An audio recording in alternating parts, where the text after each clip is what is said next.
Or look at what to expect. We're joined by Simeon Gutman, who is managing director at Morgan Stanley. And Simeon, what do you think? Do we already know what to anticipate just based on what we heard from Walmart and Home Depot? Yeah, we definitely have an element of a preview. There's a saying that we've been using during this time period: nothing is terrible, but everything is a little worse.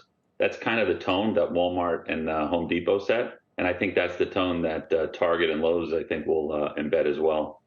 I mean, if you listened to Walmart and Home Depot last week, they were a little different about how they saw the consumer. Walmart basically said they are seeing some signs of cracking and some real pressure on some of their consumers. Home Depot was a little more optimistic, just in terms of whether the consumer is going to be willing to spend.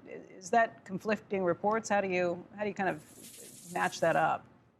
So they sell to different customers, but there was a thread that was similar in both of those reports, in that even their core customer was slowing, that we were starting to see less consumption of discretionary goods. So we are starting to see that for both, yeah, even for Home Depot, exactly. So even for both, you're starting to see this narrative that the core customer is weakening. And I think for Target and for Lowe's, it should be a pretty similar dynamic, right? Home improvement and then broadline goods. So you should see a pretty similar story. So let's look at Target shares over the last week or so. Obviously, they felt some pressure when this news came out. It affected the entire group of them. Has there been enough of a sell-off reflected in this? What would be something that would be good news from Target on a relative basis? What would be something that would be bad news? So for Target, the big question, the big debate is how much margin recapture happens in 2023. I think the question is, what do they guide to?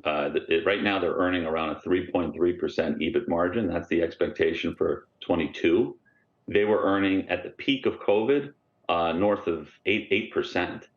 Their normal margin range is in the sixes. The market has somewhere between 5 and 5.5 EBIT margin for 2023. The good news is a credible path back to that level, and then a credible path back higher over time.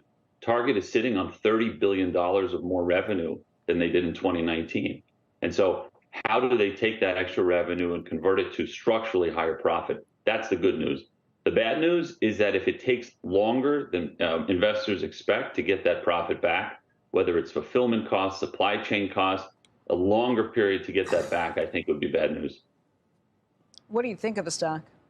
You have a we're mixed on it.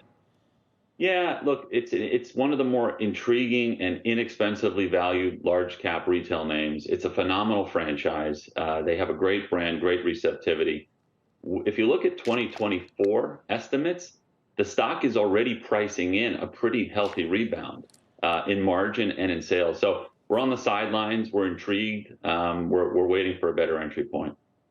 Okay, how about Lowe's? The CEO has good job, Marvin Ellison, and has gotten credit for that to this point. How do you think of Lowe's versus Home Depot? Yeah, it's always a tricky balance. They're both phenomenal companies. They both operate in a phenomenal sector of retail, home improvement. It sells against one of the largest depreciating assets that many people own, a home, and the sector is pretty benign.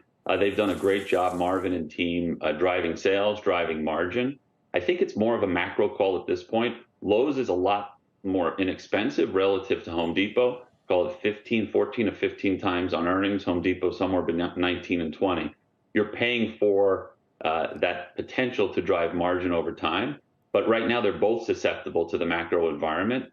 Lowe's has less exposure to the pro. That actually could be a good thing for them in 2023 because less exposure to the pro means potentially less slowing. So in this environment where both slowing, Lowe's looks a little bit more attractive just because they're a little bit less expensive in terms of price.